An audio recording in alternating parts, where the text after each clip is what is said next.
Okay. So, right. Do you see the screen? Yes, sir. It's visible. Fine. So, so I am working for Department of Endocrinology, Institute of Medical Sciences, Banaras Hindu University. We start with the some of the. Hello. Yes. Hello. Any clarification? Right. So I start with this, that liver produces some proteins which in fact act like hormones, and some proteins are still recognized, but they do some function of hormones. And to give an overview, this is the list of the proteins which are produced by the liver, and they have some role as hormone. Angiotensinogen is the commonest one, most of us we know. IGF-1 and IGF binding protein 3, thrombopoietin, hepcidin, 25 hydroxy vitamin D, which is actually not produced by the liver, vitamin D, but it is getting converted into active, little active form, 25 hydroxy vitamin D. Then there is a whole long list of hepatokines, of which the phytoin A, FGF21, selenoprotein, angiogenic protein, and many more have been added, and they have been recognized. Initially, we thought that perhaps there are only 2 or 3 hormones produced by the liver, but as we search, we find more and more proteins which are produced by the liver are in fact regulating the body tissue, just like that of hormone.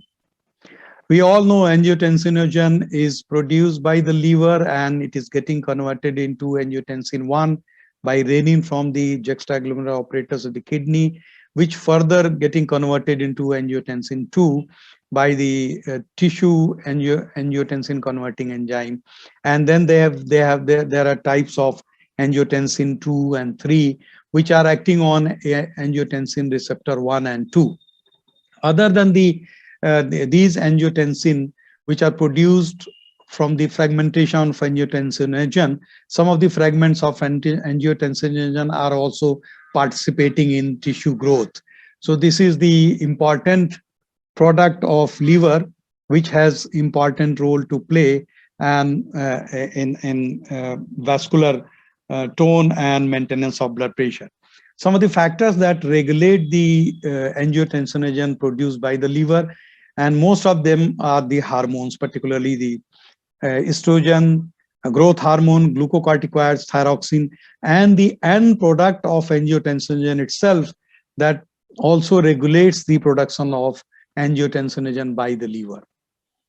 And this has implications like when there is an estrogen excess, there will be development of hypertension and fluid retention. When there is a excess of growth hormone like in acromegaly, one can develop hypertension. In Cushing's also one can develop an increased angiotensinogen production is in fact contributing to development of hypertension. Thyroxine, they have systolic hypertension, and angiotensin, as I said, that regulates or inhibits angiotensinogen in attempt to decrease the level. The another important hormone is the IGF, and there is an axis of growth hormone IGF-1, and liver plays a very significant role. So growth hormone has effect on the body tissue, but the main effect on the skeletal system and the muscles are mainly through the production of IGF-1, which is by the hepatocytes. So there are 2 isotypes of IGF-1. One is a hepatic IGF-1 and another is the tissue IGF-1. There are a family of IGF. There are almost 6 types of IGF being produced in the body tissue, but IGF-1 is produced by the liver by the action of growth hormone, and then it acts on the bone, it acts on the muscles and adipose tissue, causing the growth of the skeletal system. The tissue IGF as well as the IGF produced by the liver are actually helping in differentiation of the chondrocytes. So chondrocytes, pre-chondrocytes differentiates to chondrocytes, and then maturing chondrocytes. So IGF-1 plays role on the growth plate, with the proximal zone, intermediate zone, and distal zone of the growth plate. And therefore, it is very important that IGF production is normal. Even if the growth hormone is normal and IGF is less, the child will develop growth retardation. And this is one condition you must have heard about, Laron dwarfism, which is a condition where there is a less production of IGF-1. Rather, there is resistance to growth hormone in the hepatocytes, and therefore there is no production of IGF-1. In spite having very high level of growth hormone, these children are short and they are called Laron dwarf. IGF binding protein is also very important protein that is produced by the liver, and the role of is not only binding with the IGFs. It binds with all IGFs, and IGF-1 is not exception. It binds with IGF-1 also. And the effect of binding of IGF with IGF-BP3 with IGF is to prolong the half-life of IGF. And it also ensures the delivery of IGF to the tissue where it is required. So binding of IGF-BP3 with IGF ensures the proper delivery of IGF to the growing tissue. And therefore, if there is a deficiency of IGF-BP3, there will not be adequate availability of IGF-1 for the normal growth. In addition to this, it binds with so many proteins which I have shown here on the left side, IGF-2, transferrin, prekallikrein, and many more peptides are also bound to IGF. And the role of this is to prolong their half-life in circulation. Besides that, the IGF also acts on the plasma membrane, and it regulates the TGF receptor on the plasma membrane. Not only that, it is taken inside the cell, and IGF-BP3, which was initially thought to be only binding protein, actually enters the cells and also regulates the nuclear material and synthesis of various proteins. So that is the importance of IGF-BP3, which was initially thought of protein. But now when we go into depth of understanding of the role of IGF-BP3, we found that this is also like a hormone. So IGF-BP3 has a three major component: N domain, linker domain, and C domain.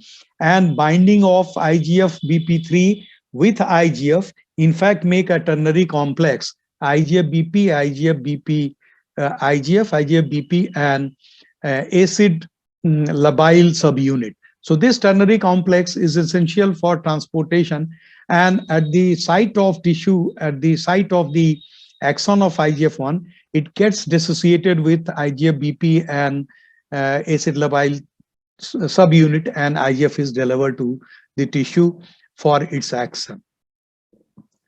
Another important hormone by the liver is thrombopoietin, and the role of thrombopoietin, it helps in differentiation of platelets, and also it acts on the megakaryocytes of the bone marrow, and there also it helps in differentiation of the platelets. So role of thromboplastin is important in differentiation of the platelets, and it has some role like in a chronic liver disease or hepatic insufficiency. The thrombopoietin levels are reduced, and there may be a problem of platelet dysfunction.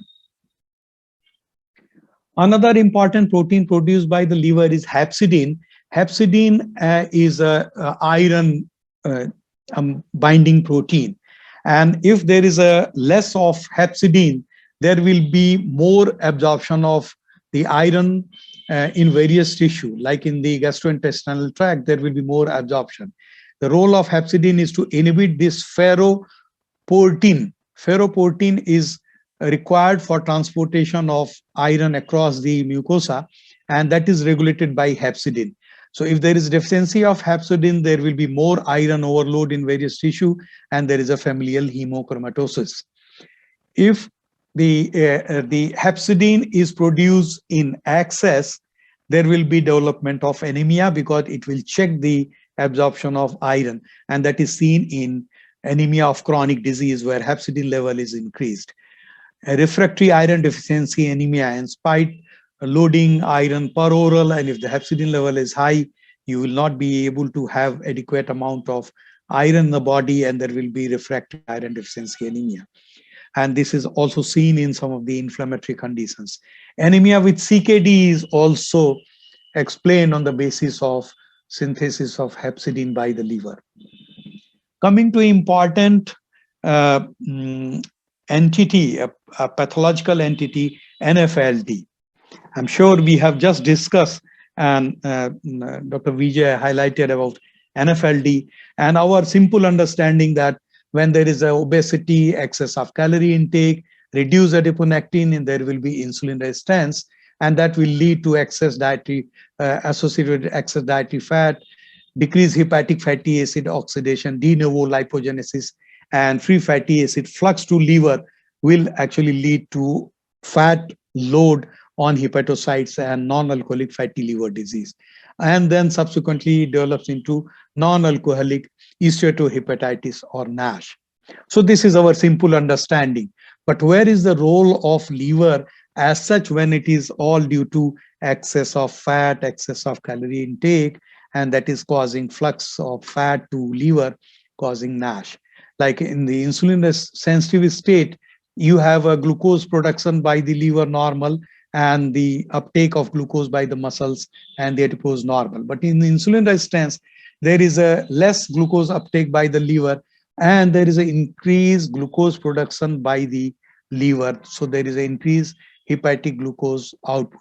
In presence of insulin resistance, there will be more load of fat to the liver.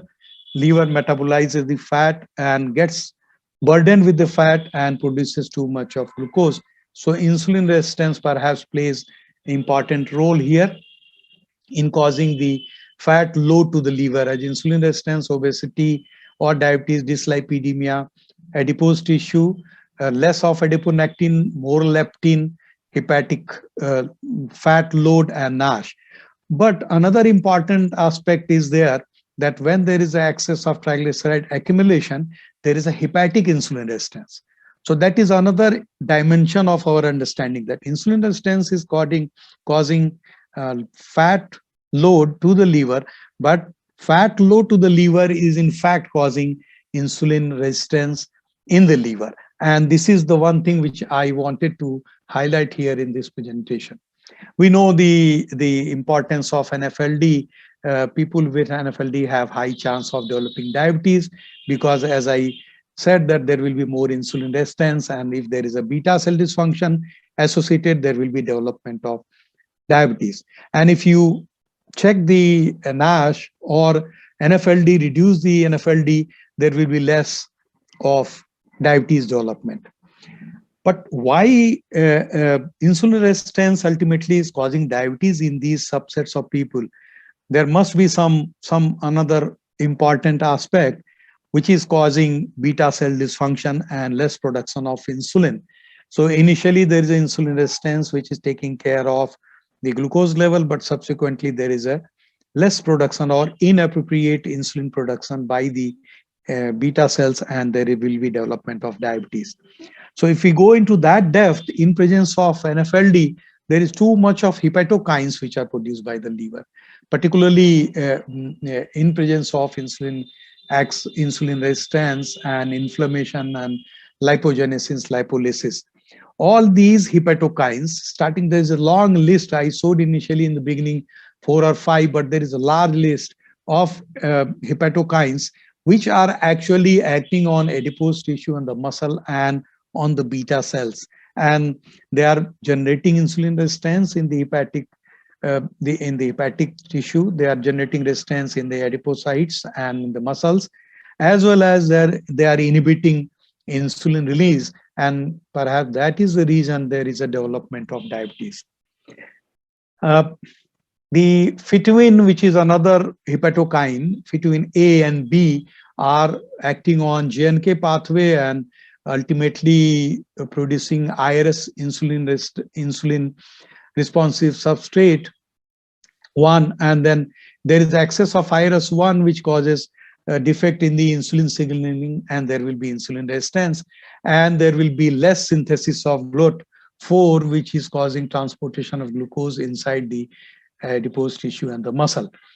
Other than that, the hepatic metabolites, mainly these hepatokines and the acyl coenzyme A and the ketone body production, that causes more oxidative injury, and there will be more development of NASH or NFLD.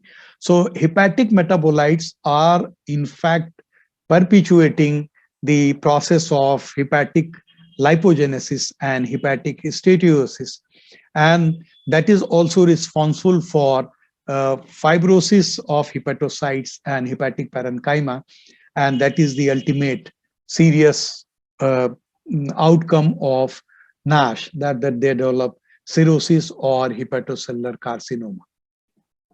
Another important thing that should not be called as hormone, but that is produced by the liver, which is a small RNA or mitochondrial RNA into circulation, and the role of mitochondrial RNA are varying.